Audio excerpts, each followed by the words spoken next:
Wait, let me check that I haven't muted myself this time. What up, people? It's your boy Chig from Gooner Eagle Eye coming to you again with a brand new video.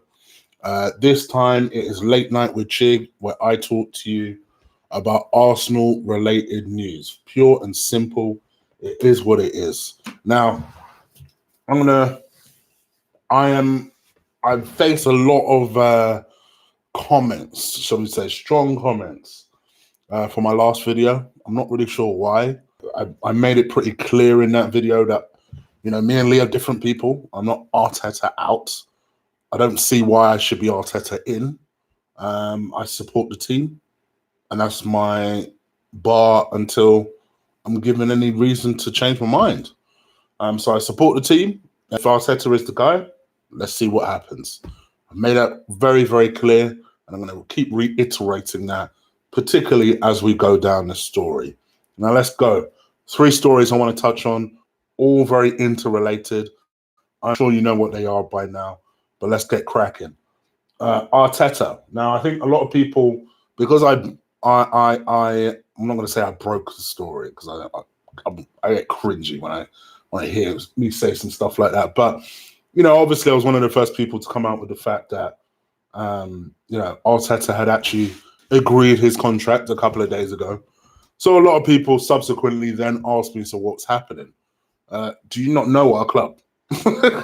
I even said at the time, don't be surprised if it's not confirmed by Wednesday.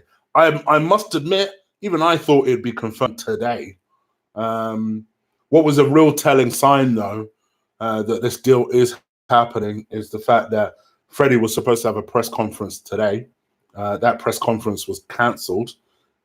Given the press conference was obviously for the Everton game, which is on Saturday. Apologies. I'm so used to us playing on Sundays now. I keep saying we're playing on Sunday. So it's Saturday. So obviously, the press conference was expected to be delivered today. It was cancelled with the view of we're going to roll out a press conference to reveal Arteta as our new head coach. As I mentioned on Tuesday, he signed a 3.5-year deal, $5 million a year contract. Agreed to this contract some time ago, but as I also said on Tuesday, the stumbling block was the compensation. The compensation, as we now learn, was up to $2 million. Arsenal being Arsenal, trying to find a way to nickel and dime their way to not pay that $2 million. City was said, "Nah, brother, you're paying that $2 million." And it looks as though Arsenal have done that. I know Sky Sports are reporting that we haven't, and we're still under discussions. But one thing I'm realizing about Sky Sports, particularly in the modern era transfers, they're usually the last to hear about these sort of things. So I wouldn't worry too much about Sky Sports yet. My understanding is that everything is more or less good to go, and it's just a case of revealing him now. So I'm expecting that to go through tomorrow. You watch how I look foolish when it doesn't happen, but I'm expecting it to go through tomorrow, and it is what it is. For me, with Arteta, I think this is. I don't like this gamble at all. You guys know this. Regardless of how many Arteta defenders want to come into my chat now, it's not that I'm being overly negative about this. Just the concept of what we're doing is crazy to me. It's crazy to me that a club of our size has decided to take such a risk with, from what I can see, our future.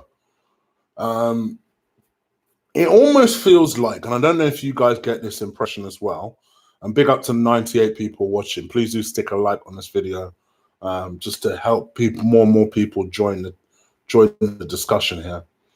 It almost feels as though Arsenal decided, all right, the only way we're going to fix this is by taking this thing brick by brick down and then rebuilding it in vision that we want to rebuild it in. And I think the 2 transfer stories that I'm also going to talk about subsequently kind of reiterate that, because it just feels like why would you take that risk on Arteta? Why wouldn't you? Even if you wanted a young manager, why? Do you know what? I didn't want him. Why not go and get Patrick Vieira? He's also well, I say also, like Arteta's an Arsenal legend. He's an Arsenal legend. He's someone that at least has managed 2 clubs before. I don't get this move. You guys know this. It's going to take me a while to feel comfortable that we made the right decision. But again, I know what people are like.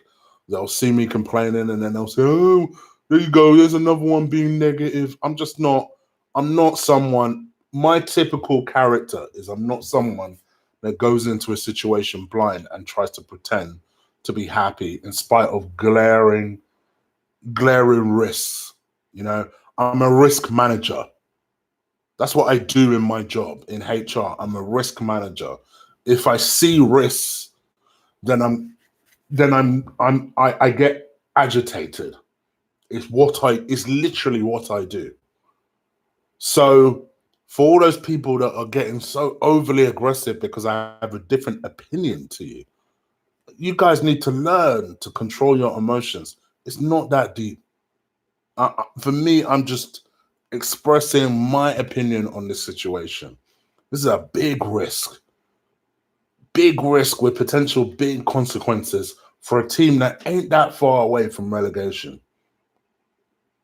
So I think if Arteta comes in and does great, as I said on Tuesday, which again, I think people missed, if he comes in and does great, I'll be the first one to go, brilliant, well done, let's keep it going. I think also people forget something. People say, oh, well, why aren't you Arteta in? Do you remember me ever saying Emre in? You heard Lee say it on here plenty of times. Did you ever hear me say that? There's a reason for that. And that's because I'm a type of guy that likes to just wait and see what happens. Wait and see what happens. I'm not too much of a gun-ho guy that says, all right, out, terrible. After 3 games, you're out of here. But at the same time, I'm also not the type of guy to be like, oh, well, everything's rosy when it ain't. This is a big risk we're taking, and I hope the directors know what they're doing. And you know what? I feel for Mikel. I feel for Mikel Arteta because it's going to dawn on him very quickly how big this job is. Not just because of the size of our club, but actually the problems that are within that team and that club. It's going to take more than him just doing this to fix it. And that personally is my issue with this entire situation. Nothing else. But let's see.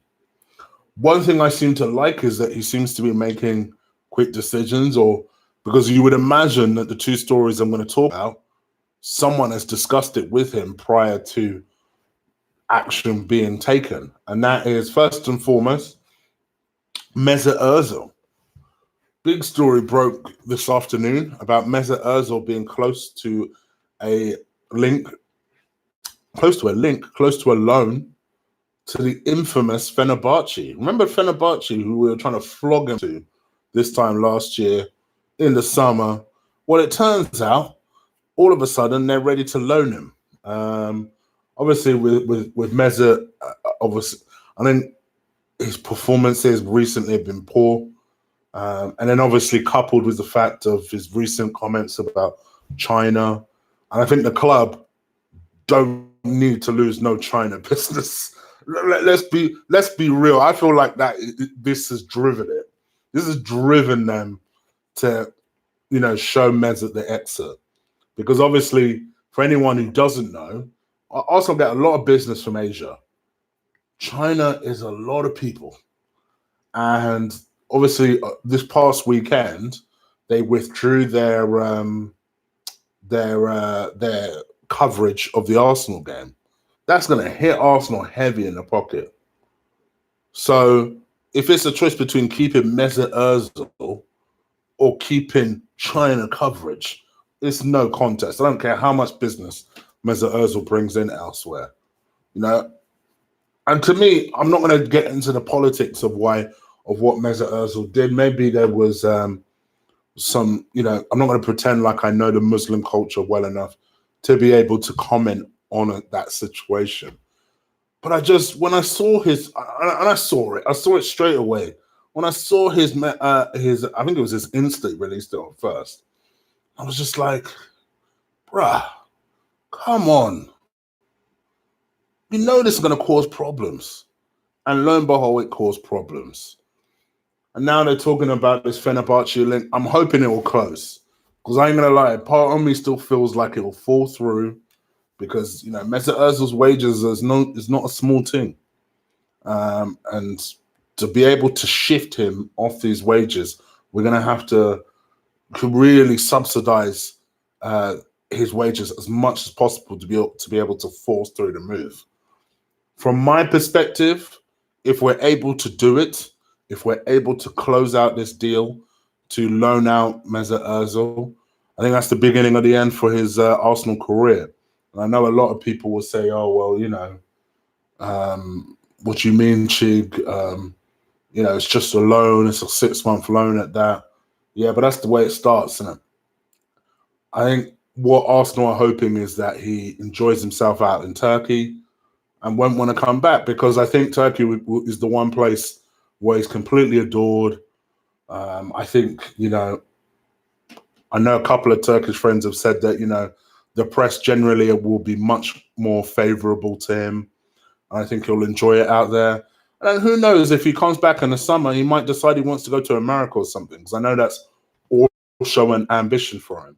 So one of the two things that he always said with Mesut Ozil was that he wanted to, first of all, play in America.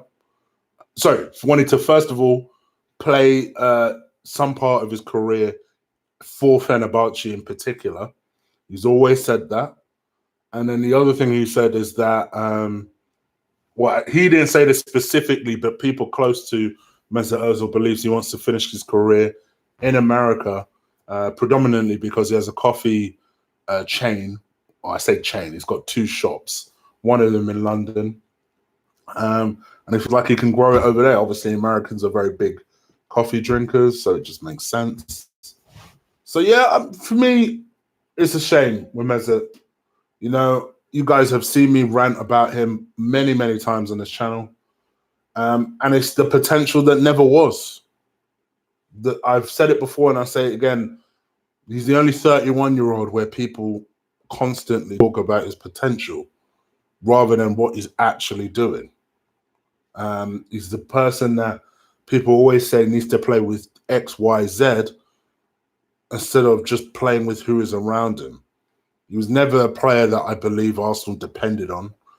And we saw flashes of brilliance. We absolutely saw flashes of brilliance. But that's all it was. It was a light flicker rather than a light that ever switched on. And, I don't hate him. I know plenty that do. I don't hate him. Just I've seen wasted talents like that before. And I think we'll see them again, unfortunately. But if this is the end for him, good luck to him. See ya. What else can I say? Mesut Ozil apparently is one of 5 names that Mikel Arteta is looking to try and get rid of, which is interesting.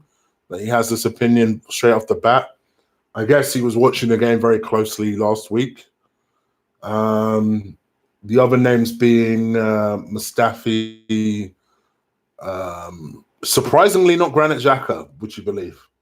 Lacazette, Aubameyang, who I'll come back to.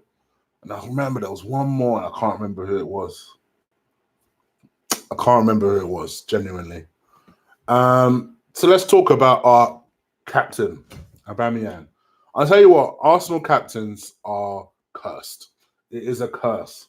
As soon as we make an Arsenal captain of a good player, I must specify that, of a good player, sooner or later, they will be linked with a move. And we knew when we signed Aubameyang that one place he always wanted to go to was Real Madrid. In fact, he was vaguely linked to the Real Madrid move at the time that we bought him.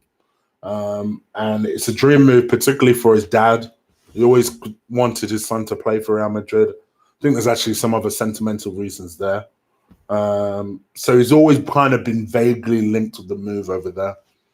Not to mention that Barcelona have also been showing a lot of interest in him recently. It's like, well, two of the biggest teams in the world linked with you. You can blame him for being tempted. Not to mention that the team you are actually playing for are playing for like a bunch of chumps. I want this to be nice and clear because people got my sentiments confused on Twitter earlier. Surprise, I know. I don't blame Aubameyang for wanting to leave. Just like I didn't blame Robin van Persie for wanting to leave. Just like I didn't blame Cesc Fabregas for wanting to leave. Heck, even as much as I didn't rate him as much as you guys, I didn't even blame Adebayor in the end for wanting to leave. But at the same time, I'm an Arsenal fan. I can't reiterate that enough. I'm not interested in getting into debates anymore with people about managers, about players, about any other insignificant thing. Fan cams, YouTubers, Z-listers, celebrities. I don't care. I'm an Arsenal fan. So my priority as being an Arsenal fan is wanting players who want to play for the club. And if you don't, see ya. Don't let the door hit you on the way out. In fact, let the door hit you a few times on the way out. I don't care. I don't care if he bangs and goals. If you're not prepared to fight for the club, bounce. Bounce. Because I've said last summer, and people thought that I was embarrassed to admit that I said it last summer. I'll say it again. I would have sold Aubameyang last summer. I don't give a damn. The man's 30 years old. He's 31 soon. How long do we really think you could do this for? So, to me, I saw one offer apparently that Real Madrid are prepared to offer 30 million plus Jokovic plus Ceballos. Why ain't we taken that already? Oh, they're taking that already. Not because I think Jokovic is all that good. I think he has a potential, but that's all he has. Ceballos, again, I know a lot of you guys have written him off. I'm not quite there yet. I think there is something there. And I think given the right manager, we could get that something out of him. But I think to get all that for a 31-year-old aging player who I can see his pace is starting to diminish, I'll take that all day long. I'll take that. Plus, you guys have said it yourselves, and I've seen you in the chat room say it yourselves. When it comes to these games, how much contribution does Aubameyang actually make? If he doesn't score goals, he tends to be real quiet. And that's just real talk.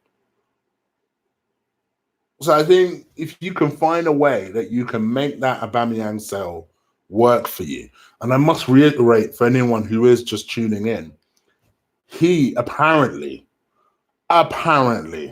is desperate to leave. So if he's desperate to leave, coupled with the fact that his brother made a comment, which, to be fair, I probably made on Twitter myself, which was the fact that he was confused about, first of all, having Freddie there, who has no experience. Now you're hiring a man that has no more experience than Freddie to replace him. Makes no form of sense. Arsenal logic. What can you say? And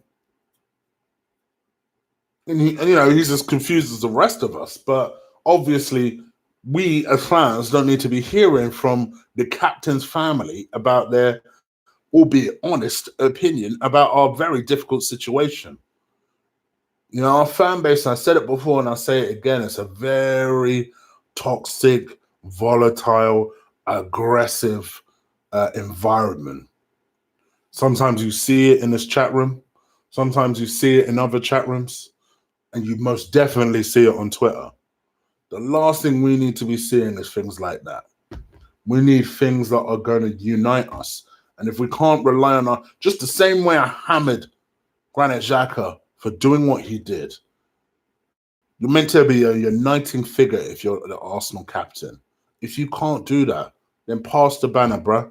It's not for you. If you want to bounce that badly, see ya. I don't care who you are. So it looks as though he's being linked to a move. Obviously, he's desperate to leave. We're going to see what Real Madrid do, if they do anything. What we do know from Aubameyang at the moment is that he's refused to re-enter talks about his contract. So I think Arsenal are starting to look at the options of selling him. I think from our perspective, he's our leading goal scorer. And, forget what I've said about any other impact he makes in the game. That is enough. We're going to need to find or make or remake a brand new 20 goals plus a season goal scorer. And the only way we're going to do that is by extracting the most amount of value. Another idea I like, even though I don't rate him as high as you guys, another idea I love is the idea of selling Aubameyang for 70 million and then go and get Zaha. Go and get him. I love the idea. To put Pepe on the right, Zaha on the left, and maybe Martinelli up the middle. Okay, I see you. We still need a striker though, so maybe you might go and get this Haaland guy that everyone's been banging on about, and he's been flowing with about 10, 15 different clubs. Go and get him. If you're really about this life. And yes, before somebody says it, but Chig, we need to improve the defense. Yes, but what I'm trying to say is if we lose Aubameyang, you need to replace that. So I know a lot of you are then going to say, well, what about Lacazette? What about Lacazette? What's he been doing this season? What about Lacazette? What do you want me to say? So I say, I think if you can get that Erling guy, you got Martinelli, I wouldn't be against selling Lacazette either. I'll be real. Just refresh that team. Refresh it. Have people there that actually want to play for the club. Just completely refresh it. Because also, you best believe this is the other thing, this is the other problem we have in that transfer window, which I know Arsenal are probably saying they're not going to buy anyone. Everton are also going to be competing hard for players, especially because Carlo's going to want people to improve that team. So that Arsenal board better be on point in January and no BSing. That's my concern. I think they are going to be full of BSing. But I'm all for rebuild it. Just rebuild it. Lacazette's been playing like somebody who has his mind on another club. If you don't want to stay, bruh, go. Aubameyang, I'll give him a little bit more credit. He's still scoring goals in spite of the fact that he apparently wants to go. I say apparently or allegedly, the people hard of hearing, wants to go to another club. Cool. If you want to go to another club, bounce in it. Arsenal first, people. Because we as Arsenal fans have been getting so distracted, whether it's AFTV, whether it's Lee Gunner having his own opinion, whether it's other fan cams, whether it's what is it? What is the name of that stupid radio station and Simon Jordan? It's like there just seems to be something that we need to focus on. How about focusing on us and the team? Huh? How about doing that? So squabbling amongst ourselves all the time. It's pathetic. So what? Who gives a rat's ass if somebody has an opinion that's different to yours? Why should that hold you hostage? Just it's the way, it's the culture. I know it's the internet culture, but I've been suckered into it, and that's why I'm annoyed, and I refuse anymore. So I'm going to say it every single time: Arsenal first. Don't give a damn about all this other side nonsense. Anyway, that's pretty much it from me and my moaning. It's 12:30 and I still got one more shift to do tomorrow at work, so I better go. But thank you for over 200 people watching me live. Only 55 likes though. Guys, do something about that. Before you go, before you click the X, just press that like one time. Drive that thing through 100 for me. That I really appreciate that. Also, if you're listening to me for the first time, please do hit that subscribe button. I'll be back again tomorrow to do the preview. Also, some housekeeping piece of news. Not this Sunday, next Sunday. Can I do it next Sunday? Yeah, next Sunday. I'll be bringing back the chopping block. The Monday after, I'll be bringing back Eagle Eye, the transfer rumor show. So it's all happening. So look out. Next Sunday, the chopping block. The Monday after that, literally the next day, I'll be doing Eagle Eye, which will be every single day focused on transfer rumors. All right? All right. I'm out of here, guys. Take care. I'll see you tomorrow for the preview. Peace.